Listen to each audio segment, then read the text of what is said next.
বাধ্য হয়েই তাদের দুইজনকে নিয়ে আজ অসুস্থ শরীরে ঘুরতে বের হলাম।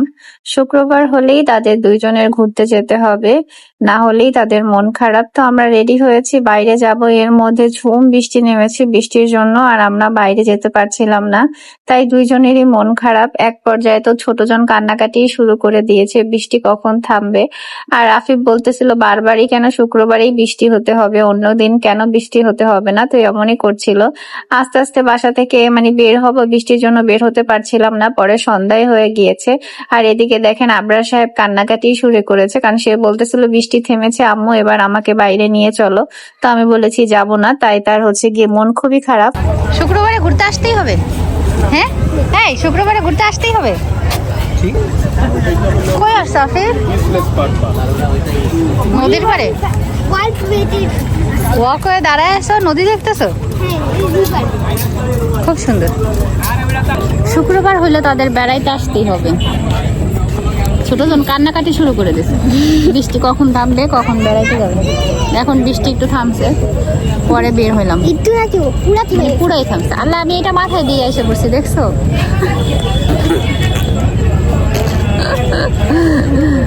আমার বোনের মেয়ের ক্লিপ মাথায় পরেই আমি বেড়াতে চলে এসেছি। এটা মূলত আমার মাথায় আবরার এনে লাগিয়ে দিয়েছিল। যাই হোক, আমার কাজিনের মেয়ে হয়তো বেড়াতে এসে ওর ক্লিপ ফেলে গেছে আমাদের বাসায়, তো সেটা আবার আবরার এনে আমাকে পরায় দিছে, আর সেটা পরে আবার আমি ঘুরতেও চলে আসছি।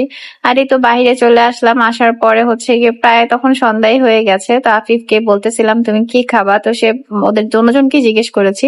তো দোনোজন বলতেছে ফুচকা খাবে, আর আফিফ বলতেছিল দই ফুচকা খাবে। তো সেই জন্য ভাবলাম যে তাহলে দই ফুচকা খাওয়াই। আর কয়েকদিন আগে দেখেছিলাম মিরপুর 2 নাম্বার গিয়ে লাভ রোডে নতুন একটা ফুচকার দোকান হয়েছে, ফুচকা বাই নামে। তো এই দোকানটা বেশ হাইপ চলতেছে, ফেসবুকে অনেক ভিডিও দেখলাম। তাই ভাবলাম এখানেই চলে যাই, কারণ তাদের দই ফুচকা গুলো বেশ লোভনীয় লাগে দেখতে।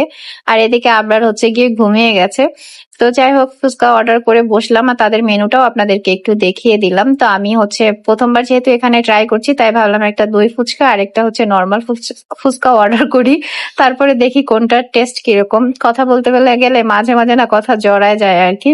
তো এদিকে ভিতরে জায়গাটা এরকম, তবে বাহিরেই বেশিরভাগ মানুষ বসা। তবে আমি বাচ্চা কাচ্চা নিয়ে একটু ভিতরেই বসেছি, কারণ যদি আবার বৃষ্টি নেমে যায় তখন আবার ঝামেলা হয়ে যাবে। তো এখানে তাদের প্রচুর ভিড়, আরো যেহেতু শুক্রবার ছিল যার কারণে মানুষজন অনেক বেশি ছিল। তো এখানে এই যে দই ফুচকা আর নর্মাল ফুচকা দুইটাই বানাচ্ছে। তো আমাদেরও সিরিয়াল ছিল এর পরে আর কি। তো আবরার আসার পথে ঘুমিয়ে গিয়েছিল। পরে যখন আবার ফুচকার এখানে নিয়ে আসছি, একটু ঘুমিয়ে আবার সে ঘুম থেকে উঠে গেছে। বললাম ফুচকা খাবা না, তখন উঠেছে। আর এত পরিমাণে এখানে পেঁয়াজ কাটতেছিল, পেঁয়াজের ঝাঁজের ভিতরে আমি আফিফ বসতেই পারতেছিলাম না, আমাদের চোখ জ্বলতেছিল, আবরারও চোখ জ্বলতেছে, বলে আমি তো ঘুমাতে পারতেছি না। এই গিয়ে ব্যাপার। তো তাদের এই যে দই ফুচকা, বেশিরভাগ এখানে যারা আসে দেখলাম যে দই ফুচকাটাই বেশি অর্ডার করে। দই ফুচকার দাম 120 টাকা, আর নর্মাল ফুচকার দাম গিয়ে 80 টাকা ছিল। তো এখান থেকে দই ফুচকাটাই আমাদের আসলে অনেক বেশি ভালো লেগেছে। আর যারা খুব স্পাইসি পছন্দ করেন তাদের হয়তো দই ফুচকাটা একটু কম ভালো লাগবে, কারণ এমনিতে দই ফুচকা তো একটু মিষ্টি মিষ্টি টাইপেরই হয়, সেই জন্য আর কি। তবে আমাদের কাছে দই ফুচকাটা আমাদের মা ছেলেদের অনেক ভালো লেগেছে। আমরা নেক্সট টাইম দই ফুচকা খেলে আবার এখানে ট্রাই করব। তবে নর্মাল ফুচকা আমরা অন্যান্য কয়েকটা জায়গায় পছন্দ করি, 2-3 জায়গায়, সেই জায়গাটাই আসলে বেশি ভালো লাগে। নর্মাল ফুচকা তাদেরটা মোটামুটি লেগেছে, তেমন একটা ভালো লাগেনি। তো আপনারা ট্রাই করতে পারেন। তবে তারা এখানে 2 ধরনের টকই দেয়, নর্মাল টক মিষ্টি টক, আর টক টক যেটা থাকে আর কি সেইটা। আর এখানে নাকি পানিপুরিও পাওয়া যায়। তো আজকে আর পানিপুরি ট্রাই করিনি, অন্য একদিন ইচ্ছা আছে যে তাদের পানিপুরিটাও ট্রাই করবো, যে কেমন লাগে আর কি।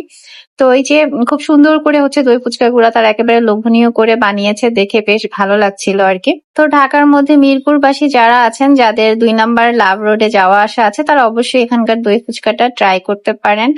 আর একটা কথা কি জানেন, সকল প্রশ্নেরই না একটা জবাব থাকে, তবে কিছু কিছু সময় সেই জবাবটা না দেয়াই ভালো। সময়ের উপর সেটা ছেড়ে দিতে হয়, সময় একটা সময়ে সবকিছুর জবাব দিয়ে দেয়। ওই যে বলে না, আকাশে চাঁদ উঠলে সেটা মানুষ এমনিতেই দেখতে পায়, সেরকম একটা ব্যাপার। ফাইনালি আফিফের সিদ্ধান্তে আমরা এতদূর ফুচকা খেতে এসে বেশ ভালোই লাগলো আর কি ফুচকাটা। তো ওভারঅল এই ছিল আজকের ভিডিও। আর সবকিছু মিলিয়ে না বড় ব্লগ দিতে পারছি না, তবে চেষ্টা করছি আপনাদের সাথে জাস্ট ভিডিওর মাধ্যমে কানেক্ট থাকার, যাতে করে একেবারে আপনাদের থেকে হারিয়ে না যায় আর আপনারা আমাকে ভুলে না যান। তো ভালো থাকবেন, আর ভিডিও কেমন লাগলো কমেন্ট করে জানাতে পারেন। আর অবশ্যই ভিডিওতে একটা লাইক করে দিয়েন, আর যারা এখনো সাবস্ক্রাইব করেননি, ফলো করেননি, তারাও করে দিয়েন। আর যারা করেছেন তাদেরকে অসংখ্য ধন্যবাদ। ভালো থাকবেন সবাই, আল্লাহ হাফেজ।